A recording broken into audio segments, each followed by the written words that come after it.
My name is P Czarnopys. I am the Deputy Assistant Director for Forensic Services in the Office of Science and Technology currently. And at the time of 9/11, I just moved into my first line supervisor role at the National Laboratory Center as the Arson and Explosives Section Chief number 2.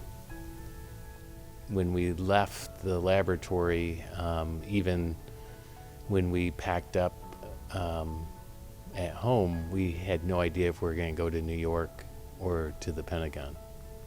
Well, it was a very tough day.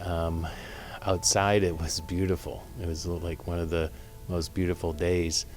I remember I went out on my deck, and we were close to an air park, and I usually see planes flying all over, but it was eerily calm, and it was the strangest thing. And the emotions that day, I ended up going over to my kids' school, which was about a mile away, and they're both in elementary at the time. And I wanted to make sure I got a chance to say goodbye to them because I didn't know where I was going and for how long. As part of the response, I was on the national response team. We were gathering information at the time of all the hazards that were there, from the building materials to the fuel from the airlines, the airplanes that came crashing in. We had to make sure that we had a good understanding of what level of protection we had to provide for all the National Response Team employees. It was crazy because once we got to the Pentagon, obviously our roles were to stand back until the search and rescue was done. And that lasted for several days. That we basically were very frustrated because we really couldn't help out. But we understood that the fire and rescue folks need to do their job to get into the facility and get in there and see if there's any survivors that may have been trapped, and to bring them out of the building. I think people reacted and didn't really.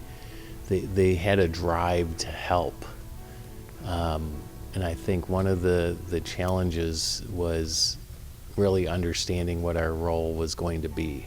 Our role was to look after the fact, after the search and rescue, and it's hard to stand by and not engage and to help the fire rescue folks get into the building and try to save lives. Well, I think the scariest thing is we didn't know if it was gonna end. Is this just the beginning, or is we going to continue to see other attacks?